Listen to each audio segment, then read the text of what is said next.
Saudara, hal terpenting dalam hidup ini bukan tentang siapa diri kita atau apa yang kita miliki atau tentang kemampuan kita, namun tentang siapa yang menemani dan menyertai kita. Itulah yang memungkinkan kita merasa damai di tengah badai. Melalui tema khotbah pagi ini, You've Got a Friend, atau kita memiliki seorang teman, ada 3 hal penting yang kita pelajari. Yang pertama, tentang siapa yang menyertai kita. Kedua, sifat dari penyertaannya. Dan yang ketiga, tentang sikap yang diperlukan untuk menyadari penyertaannya. Selamat pagi dan salam sejahtera keluarga MDC. Bersama saya Ivana, ikuti MDC News pagi ini. Dalam situasi yang sukar saat ini, kita perlu meningkatkan kehidupan doa kita bersama. Untuk itu, kami undang setiap jemaat, pengurus, dan pelayan. Mari hadir dalam doa bersama setiap Sabtu dimulai pada jam 4:30 sore, bertempat di ruang serbaguna atau ruang ibadah Star Kids. Dalam aplikasi Gereja Digital MDC Kupang versi terbaru, terdapat fitur Prayer Request atau permintaan doa. Fitur tersebut akan membantu setiap jemaat yang membutuhkan dukungan doa dan juga ada pendoa yang akan langsung mendoakan pergumulan Anda. Caranya mudah. Jika Anda belum memiliki aplikasinya, silakan mendownload di Play Store untuk pengguna Android dan App Store untuk pengguna Apple dengan mengetik MDC Kupang. Jika Anda telah memiliki aplikasinya, maka Anda perlu mengupdate aplikasi tersebut ke versi terbaru. Selanjutnya, Anda dipersilakan untuk registrasi. Pada bagian seperti gambar ini, silakan tekan More, kemudian tekan Login. Setelah login, masukkan email serta password yang Anda miliki. Jika Anda telah mengisi data dengan lengkap dan benar, Anda akan menerima verifikasi email untuk registrasinya. Setelah itu, Anda dapat menuliskan permintaan doa Anda pada kolom yang tersedia. Jika Anda mengalami kesulitan dalam hal tersebut, selesai ibadah pagi ini, silakan hubungi Saudari Fani atau Ibu Rin untuk membantu proses tersebut. Semoga fitur ini dapat bermanfaat bagi Anda. Direktorat Pemuridan masih membuka pendaftaran untuk kelas pemuridan online. Bagi jemaat yang belum mengikuti kelas pemuridan dasar kekristenan, silakan segera mendaftar. Dan bagi yang telah lulus kelas dasar kekristenan, Anda dapat melanjut ke kelas hidup berjemaat. Info pendaftaran lebih lanjut hubungi Saudari Ayu Rohi. Ulang tahun memang hanya dilalui 1 tahun sekali, namun itu adalah awal perubahan untuk menjadi dewasa dan menjadi lebih baik lagi di hari berikutnya. Tim Gembala dan segenap pengurus mengucapkan selamat ulang tahun kepada setiap Anda yang berulang tahun sepanjang bulan Agustus. Penyertaan dan perlindungan Tuhan sempurna bagi Anda. Salah satu alasan mengapa kita perlu berdiam diri adalah agar kita dapat berpikiran jernih. Hal ini akan menolong kita mengambil keputusan yang tepat dan benar dalam menghadapi situasi yang sulit seperti sekarang ini. Ingat, kita tidak seorang diri. Kita memiliki seorang sahabat, yaitu Yesus Tuhan kita yang selalu menemani kita. Sekian MDC News pagi ini. Terima kasih telah beribadah bersama kami. Sampai jumpa minggu depan. Tuhan Yesus memberkati.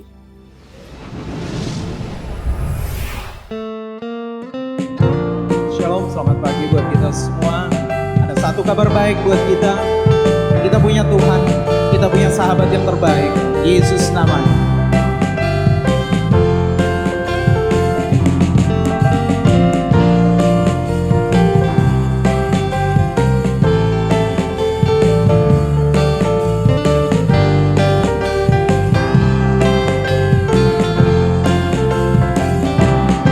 Ada satu sobatku yang setia, tak pernah dia tinggalkan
tidak pernah meninggalkan saudara dan saya.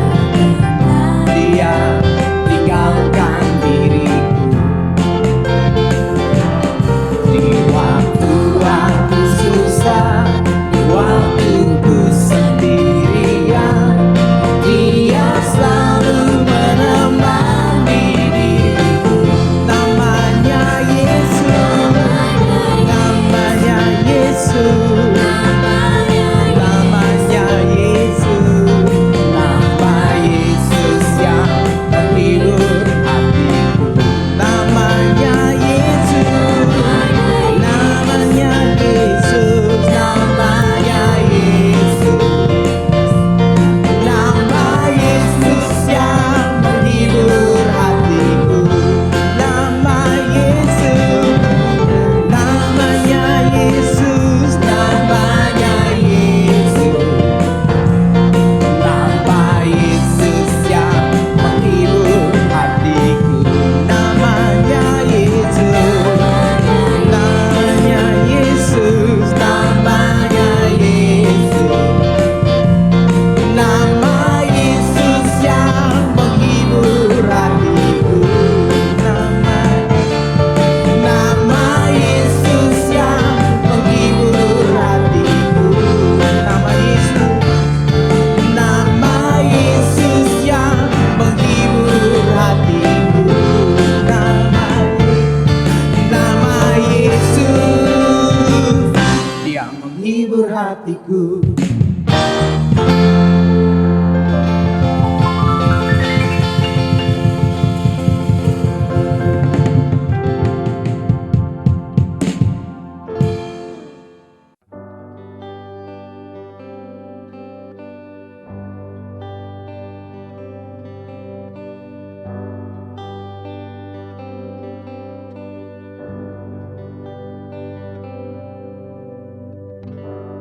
There is none like you. No one else can touch my heart like you do. I can search for all eternity, Lord, and find there is none like you. There is none like you. No one else can touch my heart like you do. And I can search for all eternity, Lord, and find there is none like you.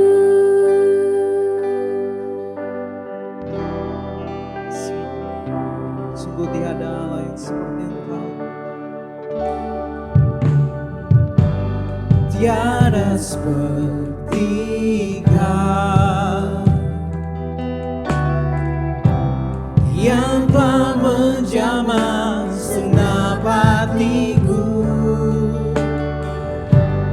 Tak seorang pun di dalam hidup ini seperti Kau, Tuhan. Tiada seperti Kau yang telah menjamah segenap hatiku. Tak seorang pun di dalam hidup ini seperti Kau, Tuhan. Kasih-Mu seperti sungai mengalir. Kuasa-Mu menyembuhkan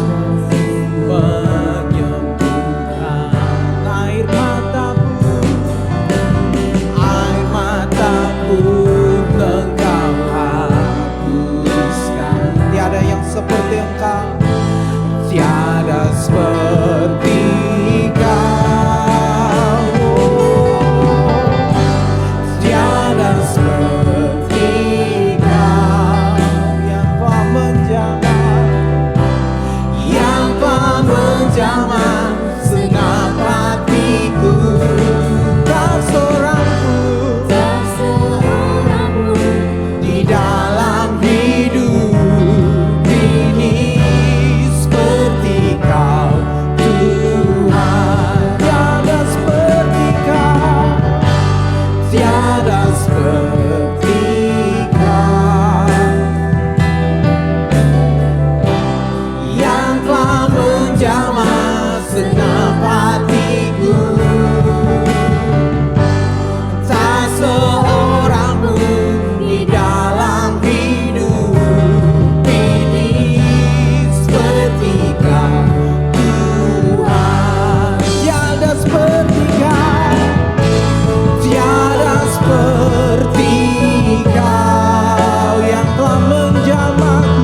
Salam, selamat pagi keluarga MDC dimanapun kita berada. Kita bersyukur pagi hari ini kita dapat kembali beribadah bersama-sama walau secara online. Tidak terasa kita telah ada di minggu terakhir di bulan Agustus ini. Dan pada pagi hari ini kita akan sama-sama belajar tentang satu nama Allah yang tercatat di dalam Mazmur 46 ini. Yaitu Jehovah Sebaot. Tapi sebelum kita membaca firman Tuhan, mari kita ambil waktu teduh dan kita menenangkan hati kita dan kita berdoa untuk mendengarkan firman Tuhan. Mari kita berdoa.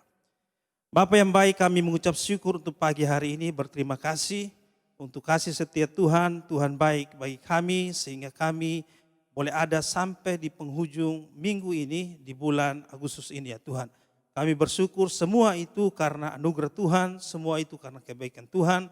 Sehingga kami boleh berkumpul bersama dapat merayakan ibadah pada pagi hari ini Tuhan.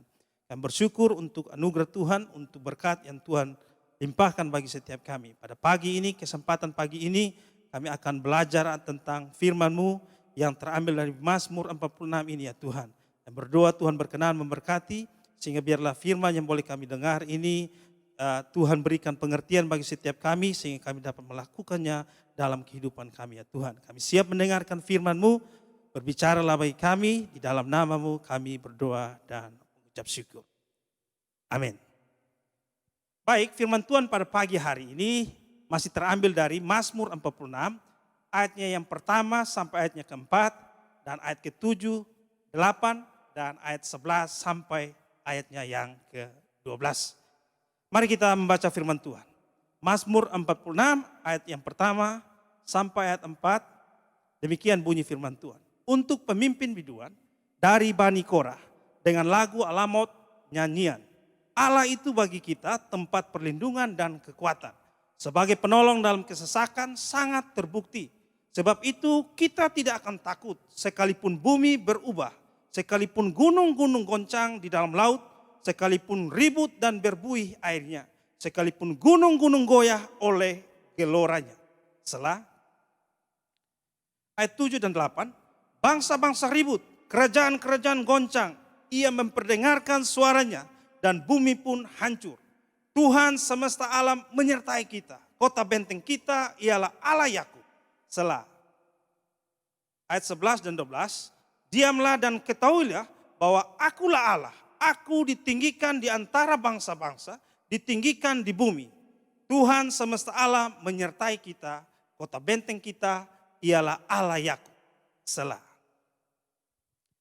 Nah, Mazmur ini digubah dengan latar belakang masa yang sukar yang sedang dialami oleh Raja Hizkia, Raja Yehuda pada waktu itu dan seluruh penduduk Yerusalem akibat mengalami pengepungan dari tentara Asyur yang dipimpin oleh Sanherib. Masa sukar yang di dalam ayat 2 sampai 4 digambarkan seperti badai yang sedang menerpa. Masa yang sulit yang dalam ayat 7 ditulis telah mengakibatkan bangsa-bangsa ribut dan kerajaan-kerajaan goncang. Di tengah situasi yang sukar tersebut, di dalam ayat 3, pemazmur berkata, kita tidak usah takut, kita tidak akan takut. Bahkan di dalam ayat 6 dikatakan, kota itu maksudnya yaitu kota Yerusalem tidak akan goncang. Itulah damai di tengah badai.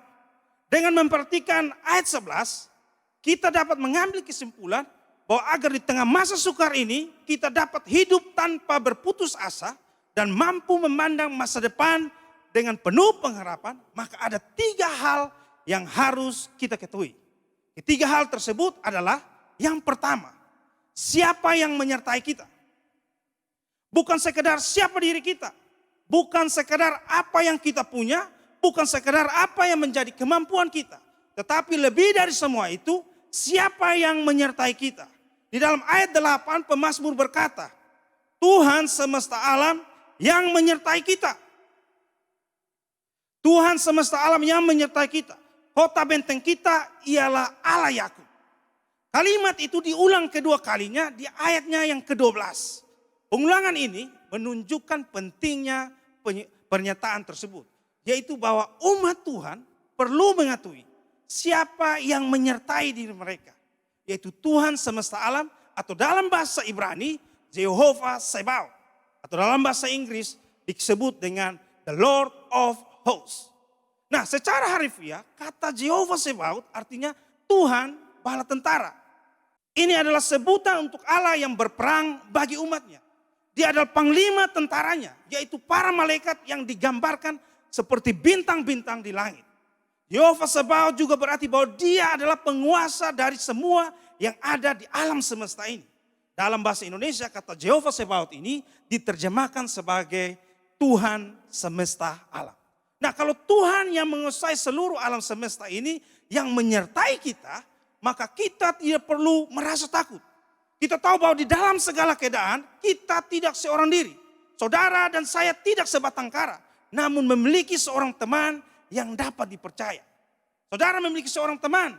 Saudara dan saya memiliki seorang teman yang menyertai kita. Kita tidak seorang diri. Karena itu hal terpenting adalah bukan siapa diri kita, namun siapa yang menemani kita. Itulah yang membuat kita tidak merasa takut dalam masa yang sukar sekalipun. Bukan apa yang kita miliki dan apa yang menjadi kemampuan kita. Namun seperti yang dikatakan di ayat 8 dan 12, siapa yang menyertai kita, itulah yang memungkinkan kita untuk merasa damai di tengah masa yang sukar ini. Seperti seorang anak yang tidak gentar berjalan dalam pekatnya malam, karena ia tahu bahwa ia tidak berjalan seorang diri. Saya punya pengalaman bahwa masa kecil saya adalah seorang yang takut akan kesepian atau sesuatu yang sunyi, dan juga takut akan kegelapan malam. Sehingga sulit bagi saya untuk berjalan seorang diri dalam pekatnya malam. Namun, suatu waktu saya mampu berjalan dalam gelapnya malam. Bahkan melewati kuburan. Mengapa saya bisa melakukan itu? Apa yang membuat saya mampu berjalan dalam gelapnya malam pada waktu itu? Padahal kita tahu bahwa kota Kupang 30 tahun yang lalu adalah kota yang cukup sunyi. Jarang sekali kita menemukan lampu-lampu di pinggir jalan. Apalagi kendaraan-kendaraan bermotor, baik roda 2 maupun roda 4. Rasanya bisa kita hitung dengan jari. Sehingga keadaan kota itu kalau malam sudah sangat sunyi, sudah sangat sepi. Tetapi saya mampu berjalan di malam yang gelap itu, bahkan melewati kuburan. Apa yang membuat saya mampu melewati malam yang gelap itu lewat kuburan? Karena saya berjalan dengan ayah saya. Nah, inilah yang membuat saya mampu. Mengapa saya tidak takut ketika saya harus berjalan di malam yang gelap? Karena saya berjalan dengan pribadi yang dapat diandalkan. Demikian juga harusnya kita menyadari bahwa di masa yang paling kelam sekalipun dalam hidup kita, ada Allah yang tetap dan terus berjalan bersama kita. Dasar bagi kita untuk tetap merasa damai. Walau di badai, walau ada masalah, walau ada tantangan. Karena kita tahu Tuhan semesta alam ada dan menyertai kita. Inilah hal pertama yang harus kita pahami. Mengapa kita tidak perlu takut? Karena kita tahu siapa yang menyertai kita.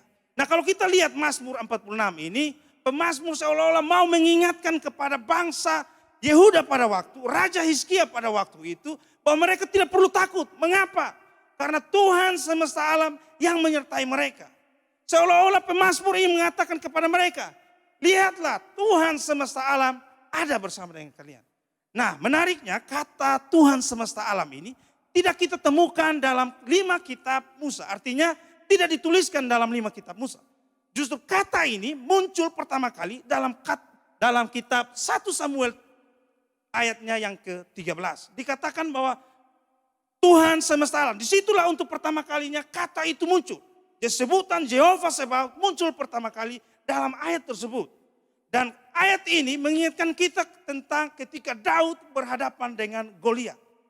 Ketika dia menghadapi Goliat, dia tidak datang dengan pedang, dia tidak datang dengan panah, dia tidak datang dengan tombak, tetapi dia berkata dia datang dengan Tuhan semesta alam. Jadi seolah-olah Mazmur ini, penulis Mazmur ini mau mengingatkan Hizkia dan seluruh penduduk Yerusalem bahwa mereka tidak perlu takut. Kenapa? Karena Tuhan semesta alam menyertai mereka. Jika 300 tahun yang lalu Tuhan menyertai Daud mengalahkan Goliat, maka pada waktu ini raksasa berikutnya yaitu tentara Asyur, Tuhan mampu kalahkan.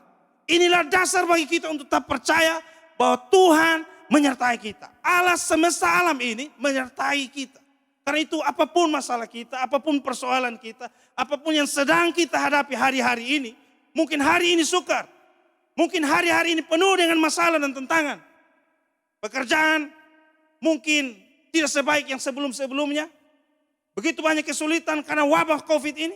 Tetapi kita tahu apapun yang terjadi di dunia ini, Tuhan semesta alam menyertai kita. Inilah hal pertama yang harus kita ketahui. Bahwa Tuhan semesta alam menyertai kita. Yehova Sebaot itu menyertai kita. Amin. Yang kedua, hal yang perlu kita sadari atau hal yang perlu kita ketahui ketika kita menghadapi masa yang sukar ini, kita dapat memiliki damai di dalam masa yang sukar ini, yaitu kita harus tahu sifat dari penyertaan Tuhan. Nah, agar di tengah masa sukar ini kita dapat hidup dalam damai, kita harus mengetahui sifat dari penyertaan Tuhan. Nah, dikatakan dalam Mazmur 46 ayat 2, Allah itu bagi kita tempat perlindungan dan kekuatan. Sebagai penolong dalam kesesakan sangat terbukti. Nah, Allah adalah penolong dalam kesesakan yang sangat terbukti. Di dalam bahasa Inggris kalimat ini berbunyi, a very present help in trouble. Sekali lagi, a very present help in trouble.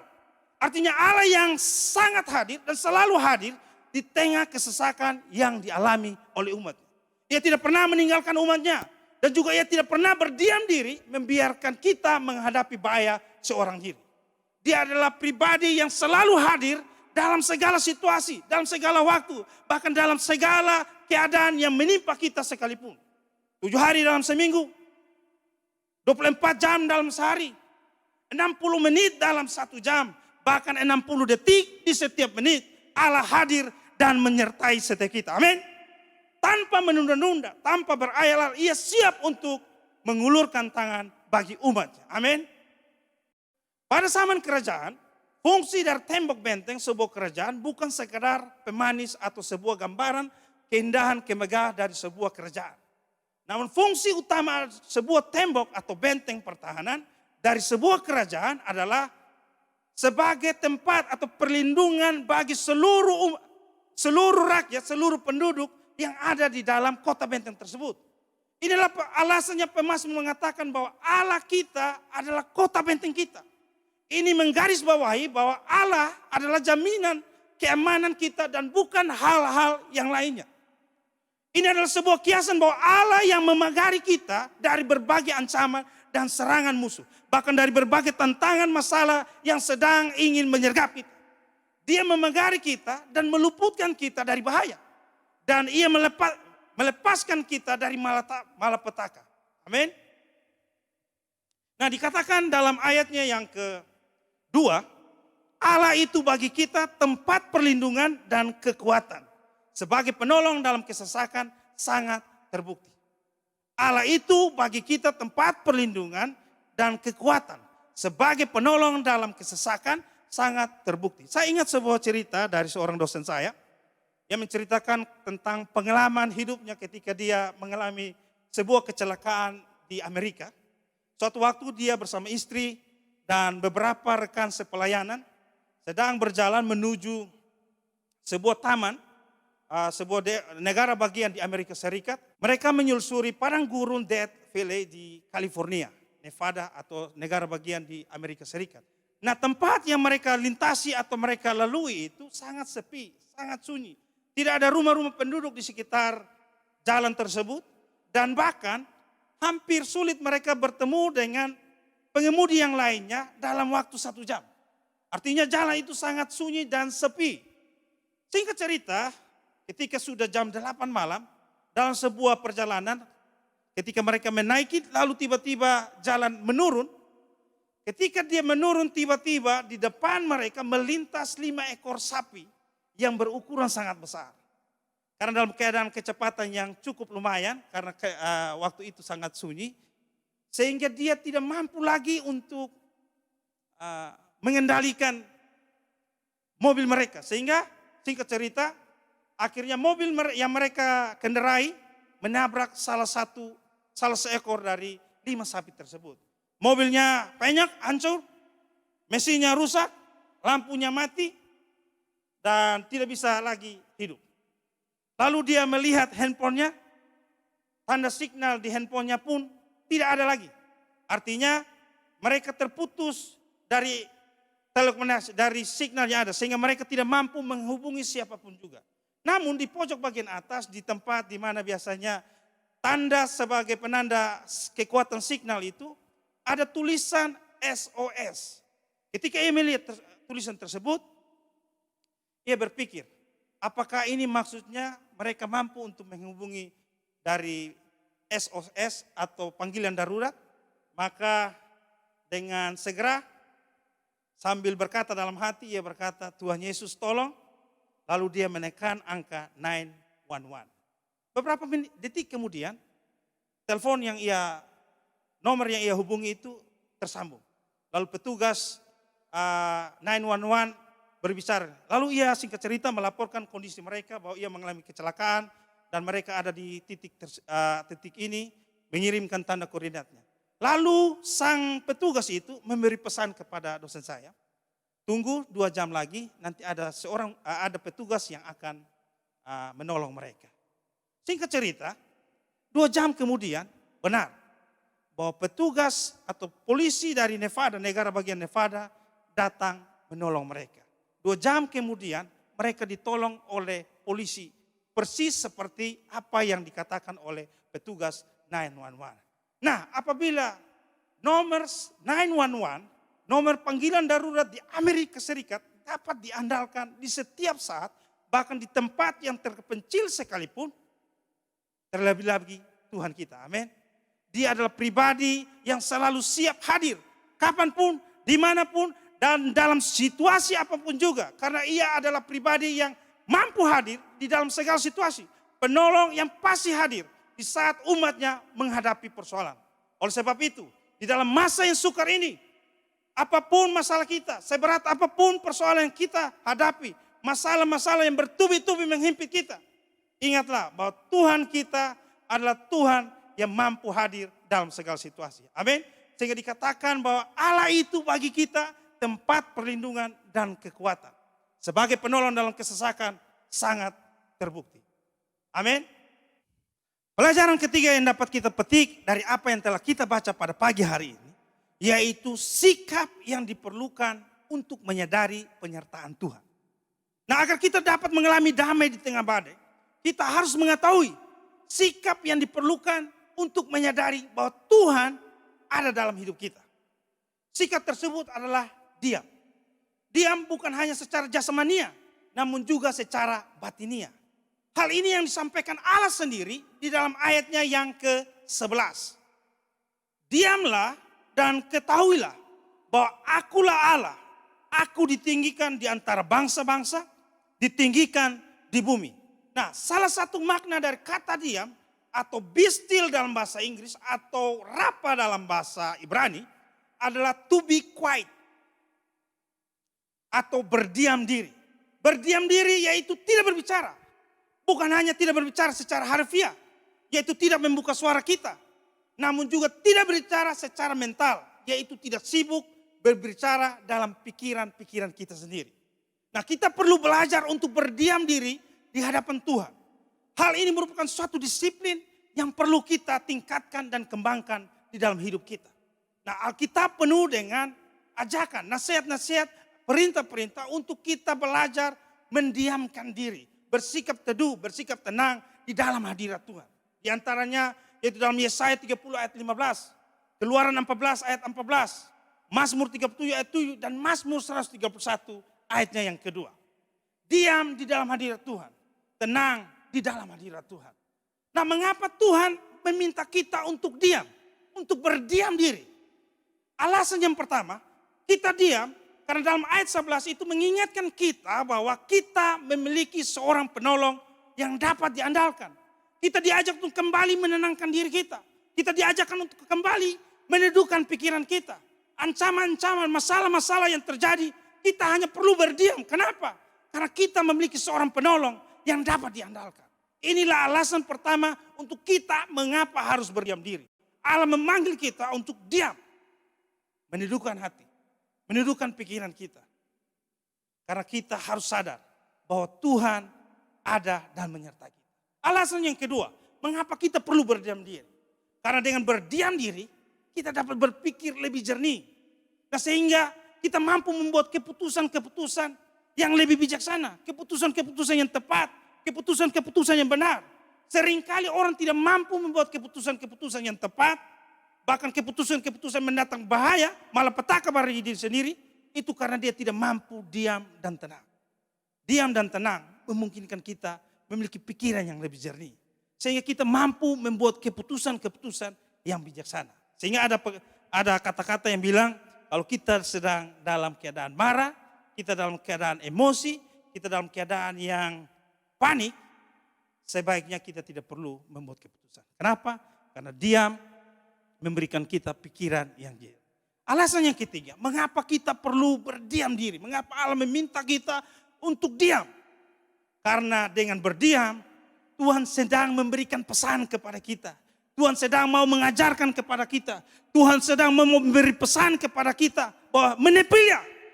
Karena inilah waktuku untuk bertindak.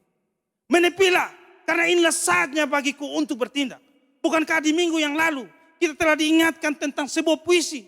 Di mana ada dua orang berjalan dan nampak dua tapak kaki. Namun ketika dalam keadaan-keadaan yang genting, keadaan-keadaan yang penuh dengan tantangan dan bahaya, justru hanya ada satu tapak kaki. Dan disitulah hanya ada tapak kaki Tuhan. Karena dalam keadaan seperti itu, Tuhanlah yang sedang menggendong kita. Nah, ayat ini mengajarkan kepada kita untuk belajar meneduhkan hati kita. Untuk belajar diam. Seringkali diam itu memungkinkan kita untuk mendengar pesan dari Tuhan.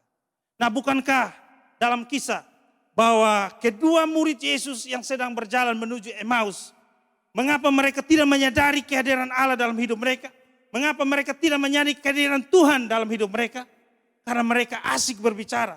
Karena mereka asik memperbincangkan hal-hal yang sedang terjadi. Apa yang sedang terjadi di Yerusalem. Apa masalah-masalah yang terjadi saat itu.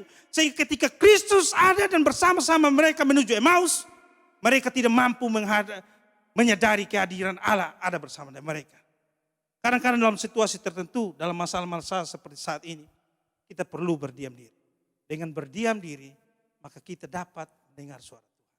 Karena itu saya mengajak Bapak Ibu dan saudara-saudara semua. Mungkin waktunya bagi kita untuk mengambil waktu. Untuk mengambil saat-saat ini, mungkin kita perlu meneduhkan diri kita, berdiam. Dan kita menantikan Tuhan menjawab doa-doa kita. Amin. Mari kita berdoa. Bapa, kami mengucap syukur untuk kasih setia-Mu bagi kami. Kami berterima kasih untuk firman dan kebenaran-Mu. Pagi hari ini kami boleh dengar, kami boleh sama-sama diingatkan Tuhan bahwa Engkau adalah pribadi yang maha kuasa. Allah penguasa alam semesta ini, Jehovah Sebaot, Allah yang menguasai seluruh alam semesta ini ya Tuhan.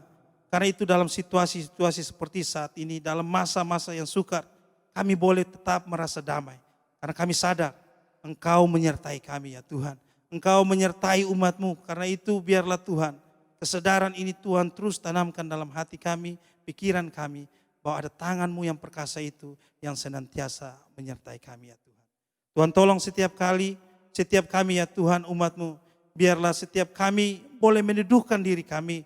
Boleh menenangkan diri kami dalam hadirat-Mu ya Tuhan.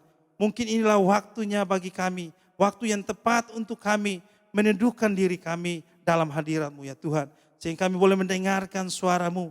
Sehingga kami boleh menyadari Engkau ada dan bersama dengan kami. Tangan-Mu selalu terulur bagi setiap kami. Menolong kami dalam berbagai persoalan dan masalah yang kami hadapi ya Tuhan. Karena itu pagi hari ini ya Tuhan, hamba berdoa menyerahkan umat dalam tangan-Mu ya Tuhan. Setiap pribadi-pribadi yang boleh menyaksikan ibadah ini ya Tuhan, Tuhan memberkati, menolong mereka, diteguhkan iman mereka bahwa Engkau Allah, Jehovah Zebaot, yang Allah penguasa alam semesta ini ya Tuhan, yang selalu hadir dan menyertai mereka dan selalu mengulurkan tangan-Mu bagi setiap mereka. Tolong setiap umat-Mu ya Tuhan yang bersandar dan berharap kepada-Mu ya Tuhan. Biarlah mereka mendapatkan jawaban di dalam Engkau ya Tuhan. Terima kasih Bapa untuk anugerah-Mu, untuk pagi hari ini. Biar kami menjadi orang-orang yang tetap tenang di dalam situasi, di dalam badai yang menghimpit kami ya Tuhan. Terima kasih Bapak. Kami mengucap syukur untuk pagi hari ini. Dan kami berterima kasih untuk kebenaran firman-Mu. biarlah setiap kami boleh teguhkan imannya, biar kami terus boleh berharap kepada Engkau, Allah Juru Selamat kami. Demi Yesus Kristus Tuhan dan Juru Selamat kami berdoa dan mengucap syukur. Amin. Bapak Ibu jemaat, mari kita bangkit berdiri dan mengangkat tangan untuk menerima berkat Tuhan. Anugerah dari Allah, Bapa Pencipta langit dan bumi, cinta dan kasih daripada Tuhan Yesus Kristus dan persekutuan di dalam Roh-Nya yang kudus, tinggal tetap menyertaimu mulai dari hari ini sampai Kristus datang kembali. Pulanglah dan terimalah berkat ini di dalam nama Tuhan Yesus Kristus. Amin.